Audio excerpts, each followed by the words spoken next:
Without a doubt, the most difficult golf course I've ever played is Oakmont Country Club.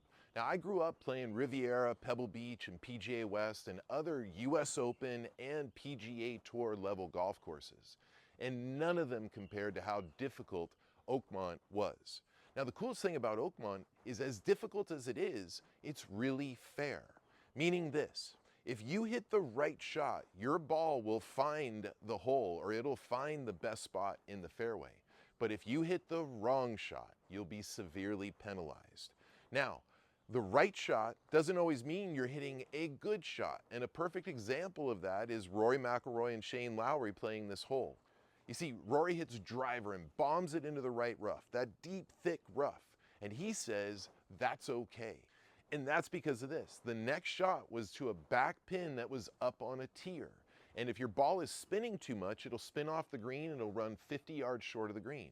So Rory knew that by being in the deep rough, he would be able to hit a shot that's not going to spin on him. So it would release up the slope to that back pin. Now, at the same time, Shane Lowry's in the middle of the fairway, hits a really nice shot to that back pin, but it spins a little too much and it spins off the green and he ends up 50 yards short of the green. So there's a difference between the right shot and a good shot. Although Rory didn't necessarily hit a good shot by hitting it into the rough, he hit the right shot. And oppositely, you got Shane Lowry hitting a pretty darn good shot, but it's the wrong shot because it had too much spin on it. So you got exposed for that. And that's really why Oakmont is so challenging. You see, when I played it, I had a local caddy, and he was telling me where to hit it. He'd say, see that 10-foot by 10-foot spot on the front right corner of the green, even though the pin's in the back left? He said, you gotta land it there. And the times that I did, sure enough, the ball would feed right back to the pin, almost like a funnel to the pin.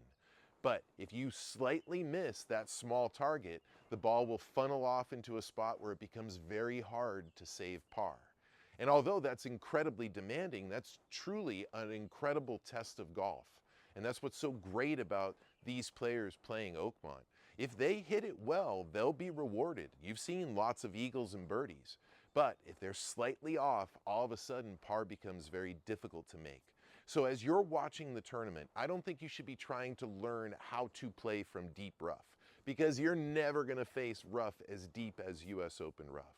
Instead, what you can learn from is watching these players and watching them remain patient, watching them strategize, watching them at times play away from the pin or even play away from the green.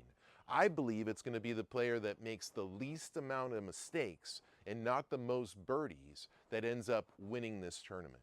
Now, that's something that we can all learn from as we play our home courses, which are far less difficult than Oakmont, but still require that we play the right shot. So the next time you go out and play, I want you to think about strategy, and I want you to look down the fairway, and I want you to see which is the best angle that you could take down the fairway in order to set yourself up for the most success coming into the green. And your goal should be not to hit it the farthest that you can, but to hit it into a position where you're eliminating trouble.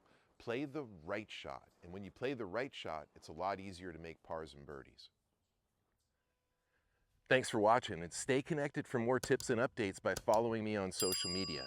And if you're really serious about improving your game, check out my online golf school, JimVenetosGolfAcademy.com.